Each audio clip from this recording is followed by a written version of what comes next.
Welcome back to Sissy Maya. Make sure to subscribe to our channel to never miss an update. Additionally, consider subscribing to my Patreon to get access to these features, and much more. John observed Karen Short, the attractive blonde neighbor, through her bedroom window. He had been climbing the tree nearby to fetch a crashed kite for a kid across the street when he noticed the young teen in front of her dresser. "What's she up to?" John pondered. Karen put on a medallion and examined a bra from a plastic bag, eventually choosing one and stashing the rest under her bed. John anticipated her changing, but instead, she touched the bra to her medallion, then discarded it twice. Puzzled, he watched as Karen's chest subtly expanded, prompting her to remove her t-shirt, revealing a noticeable difference. Amazed, he saw Karen leave her room after putting on the chosen bra.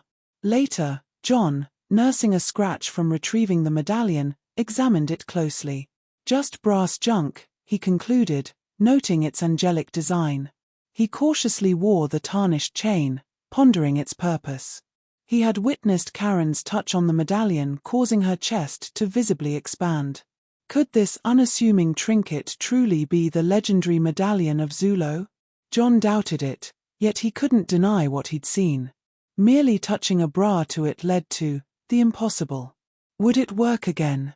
John stood and made his way to his daughter Jessica's untouched bedroom. Despite the dust, everything remained as she left it after marrying a decade ago.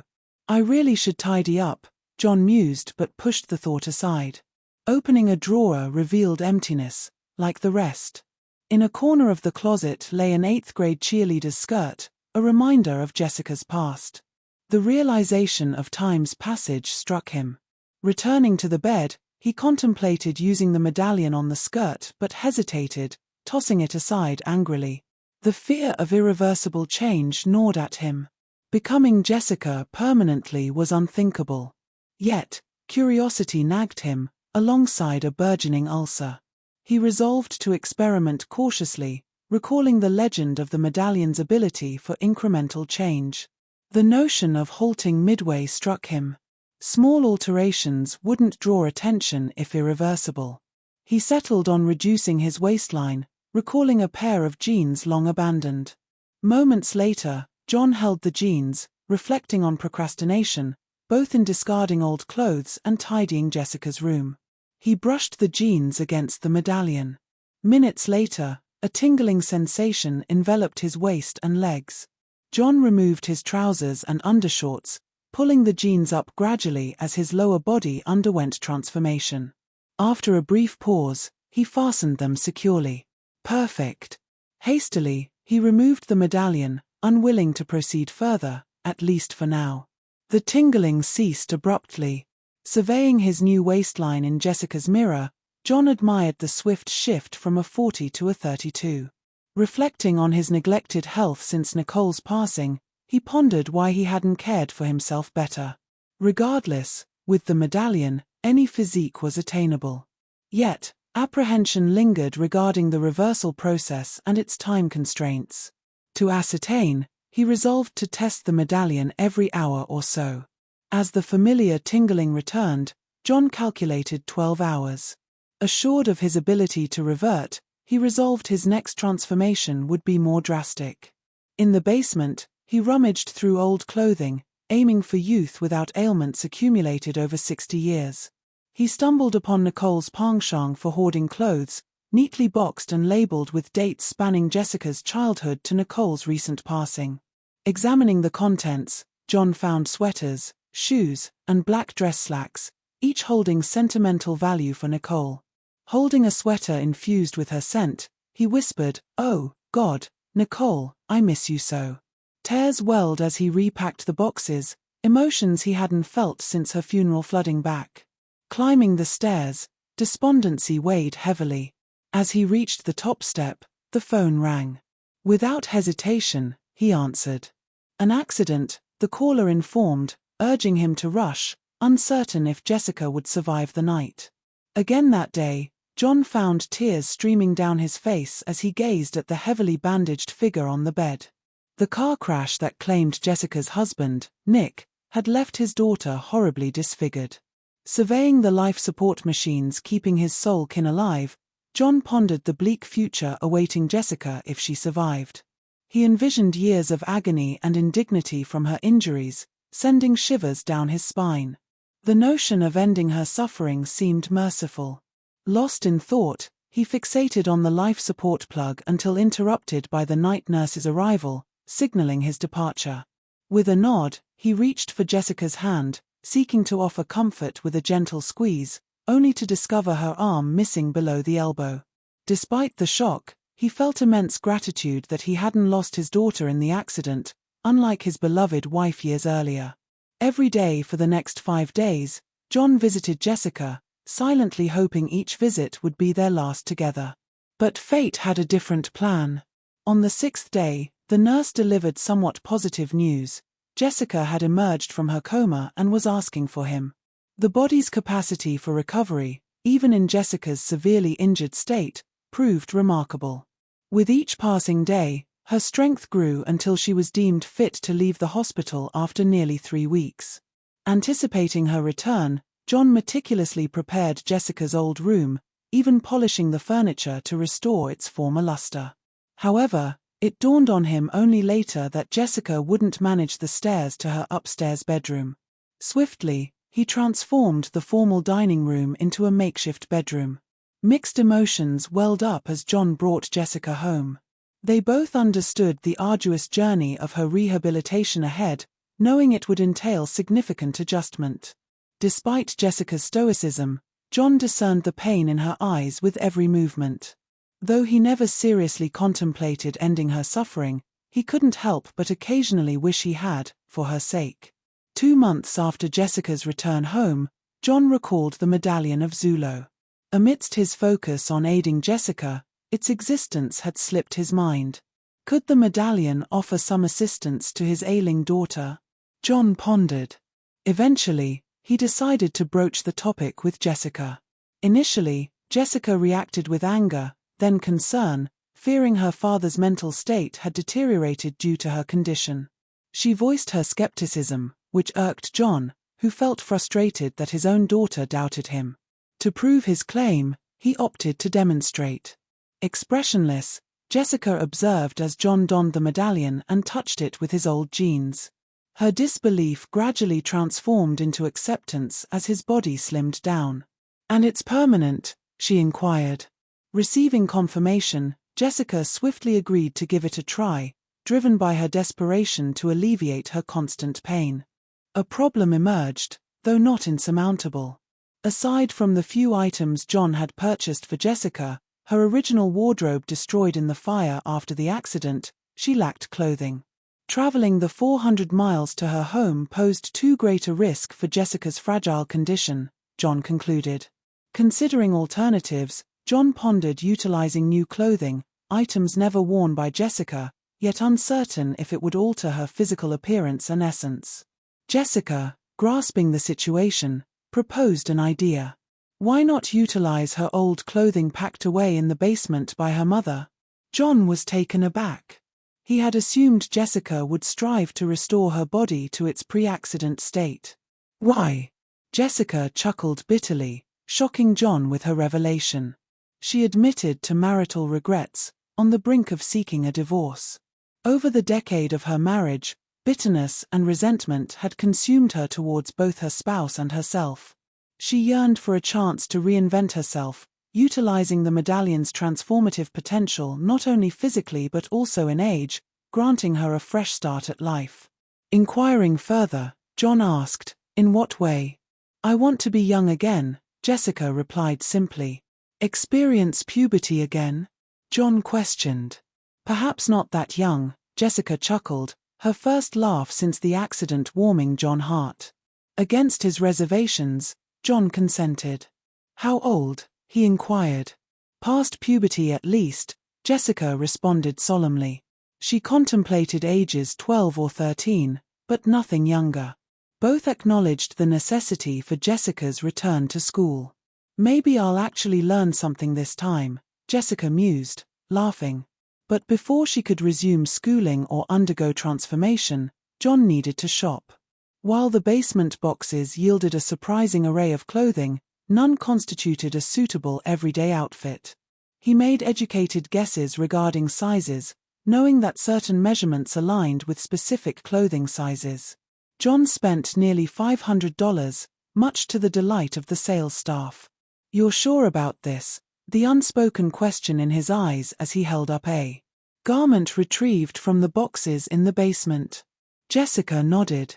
John touched the garment to the medallion, then stepped back to watch in awe. As Jessica's age regressed nearly 20 years, her body became whole again. The dark veil of unspoken pain in her eyes suddenly disappeared as her body shrunk 5, then 6 inches in height. Her body weight dropped almost as quickly as her apparent age. Jessica carefully removed the medallion, then with wild abandon, ripped the hospital gown from her body. Jessica spun around like a top and danced across the room to the full-length mirror on the closet door. Jessica's body was boyishly slim, yet the beginnings of the figure she had grown into was beginning to show itself. John watched with embarrassed amusement. Finally tiring of her inspection, Jessica shyly covered herself up with her discarded hospital gown. The adult-sized garment fell well below her knees. Never really large even at her adult height of 5'2", John had forgotten how tiny Jessica had been at that age. He watched as Jessica half walked, half ran to her bedroom, where her new clothing awaited her. John, suddenly feeling his age, followed up the stairs more slowly. He paused in the doorway, watching his young daughter as she tore open packages of girls' underwear.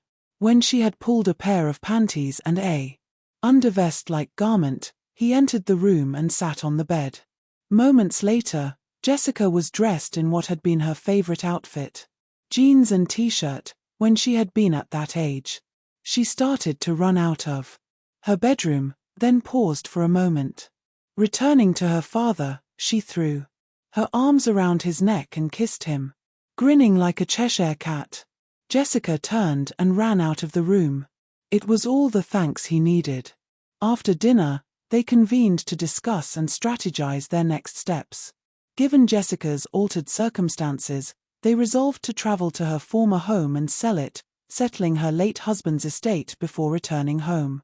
She would assume the role of John's orphaned granddaughter, a narrative close enough to truth to seem believable. However, there was a snag in the plan. Jessica couldn't return to her home as she was, let alone as she once had been. With considerable reluctance on John's part, they agreed to utilize the medallion once more, not for healing but for disguise.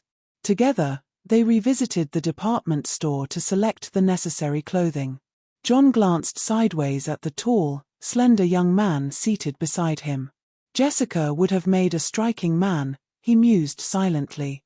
The young man seemed to relish his newfound height, eliciting a chuckle from John and a quizzical smile from his companion, lost in his own thoughts. Arriving at Jessica's lawyer's office, they were greeted warmly before delving into the process of property disposal. Leaving the legal intricacies to the lawyer, John and the male Jessica expressed a desire to visit the house. John was taken aback by the sheer size of the home Jessica had claimed as hers. While he knew her husband was successful, he hadn't realized the extent of it until now. The place was immense. While Jessica ventured into the den to access the safe, John explored the rest of the house. Upon his return to the den, Jessica had successfully unlocked the safe and retrieved the valuables. Neither wished to spend the night in the house. Jessica cited ghosts as her reason, while John simply deferred to Jessica's preference. Exhausted from the journey, John cautioned Jessica to be careful if she ventured out. Jessica, youthful and adventurous, dismissed his concerns, gesturing to her slender male form, asking what could happen, with a smile. Upon her return the next morning, Jessica seemed subdued but content.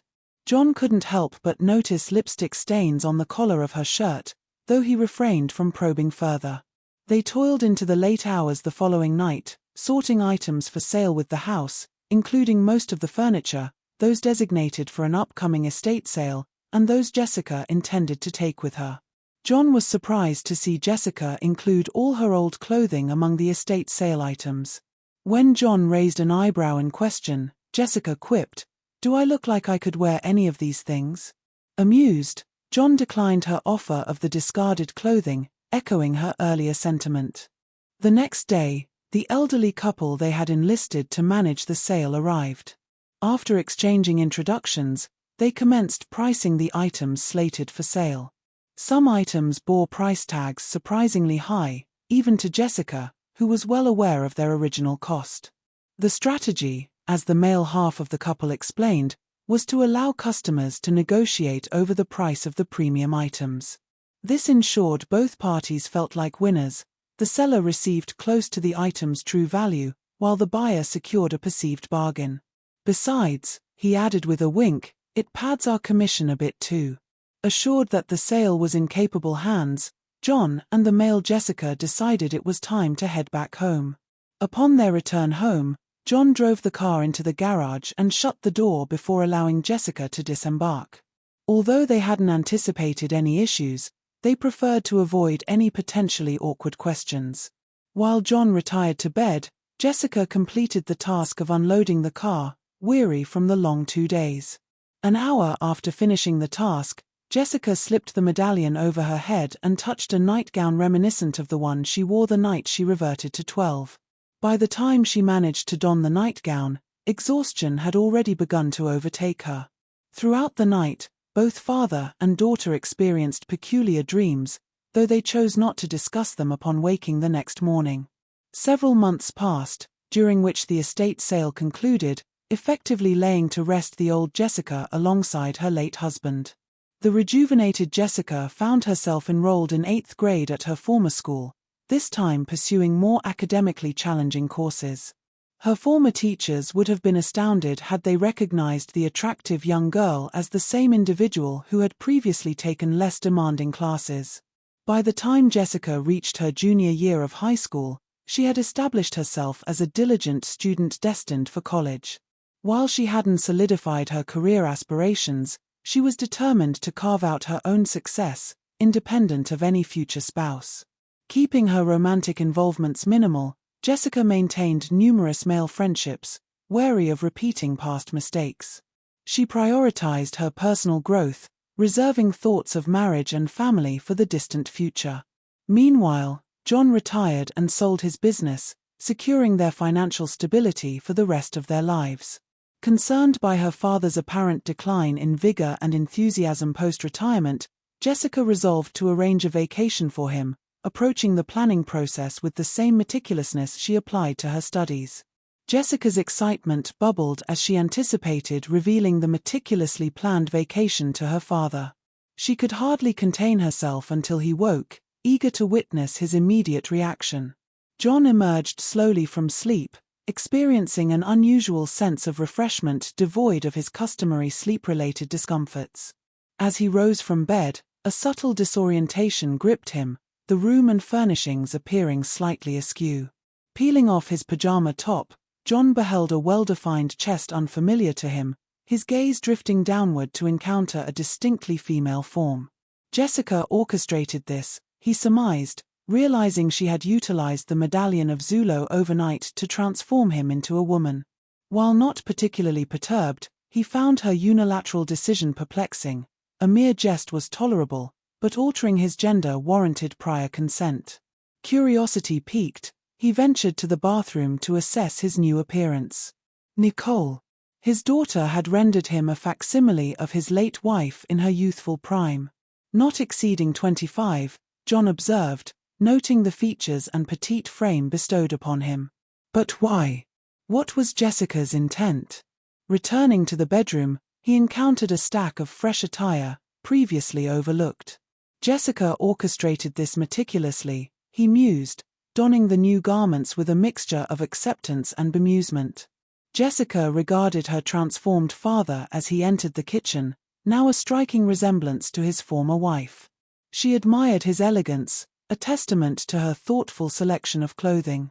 Chuckling inwardly at the image of him grappling with the bra, she complimented his appearance in the jeans and top. Why Nicole? John inquired, puzzled by her choice. Because, Jessica explained tenderly, you needed a break, and I miss Mom. Acknowledging her rationale, John harbored no resentment, recognizing his need for respite, even if assuming his beloved's form evoked bittersweet emotions. Enjoy it while it lasts, he remarked stoically, mindful of the impending return to his usual self in 12 hours. Jessica nodded, internally reproaching herself for overlooking her father's sentiments. Concealing her inner turmoil, she busied herself with breakfast preparations, concealing her tears from his view. Savoring each bite, John relished the novel sensory experience, a stark departure from his dulled taste perception typical of aging. He surveyed his surroundings with keen interest. Everything appeared sharper, colors more vibrant, and even his sense of smell seemed heightened. This must be how Nicole perceived and experienced the world, he marveled. As he consumed his breakfast, albeit a significantly smaller portion than usual, John found himself growing more at ease in Nicole's body. Perhaps the next 12 hours wouldn't be as daunting as he initially anticipated. Jessica observed her father closely as he ate, noting a newfound sense of relaxation in his feminine guise. Maybe she could persuade him to remain in female form when they transformed him from her mother's likeness to that of another woman. If he agreed, he could enjoy his vacation as a woman after all. The notion of having an older sister for a few months appealed to her. After finishing his meal and clearing away the dishes, John turned to find Jessica smiling at him. "What?" he inquired. "Oh, nothing," she replied, realizing her choice of words might have been amiss. Hastily correcting herself, she continued, "I meant to say that you seem to be embracing life again." John surprised himself by nodding in agreement and returning his daughter's smile. However, his expression suddenly shifted to one of surprise, prompting him to hurriedly leave the kitchen without a word or glance at Jessica. Alarmed, Jessica followed and discovered her father in the bathroom, retching up his breakfast. "Daddy, what's wrong?" she asked anxiously. John waited until he had finished and composed himself before posing a question of his own. "Jessica, I need to know. When you decided to transform me into Nicole, what did you use?" Bewildered, Jessica explained that she had browsed through several photo albums to find the ideal version of her mother. Unable to locate suitable clothing from that time, she had opted for an earlier period, around her mother's 23rd year, slightly younger than intended. "How old?" John inquired sharply. "Mom was 23 when you two got married, right?" Jessica replied, sensing her father's unease. "Yes," he confirmed. "What did you use for the transformation?" he asked wearily. "A pair of Mom's panties found in the box with her wedding dress," Jessica replied with a giggle. "Quite risque, too." John sank into a chair heavily. Concerned, Jessica sat beside him, placing a reassuring hand on his arm. "Daddy, what's wrong? Please tell me," she implored. John sighed. "Do you remember the date your mother and I got married?" he asked. Jessica nodded, recalling it was a June wedding. "And when were you born?" he prompted her. "In January the following year," Jessica replied. John awaited her response expectantly. She quickly did some mental arithmetic. "But that's only 8 months, she realized, a thought that had never occurred to her before. "Mom was pregnant?" she asked, incredulous. John nodded somberly. "Right now, you, or what used to be you, are about the size of a lima bean," John explained, indicating an area just below his waist. He elucidated one of the adverse effects of the changes wrought by the medallion of Zulo. "Oh, my God," Jessica exclaimed, her shock palpable. "What are we going to do now?" "Well, for starters, I think you should start calling me Mom," Casey suggested softly.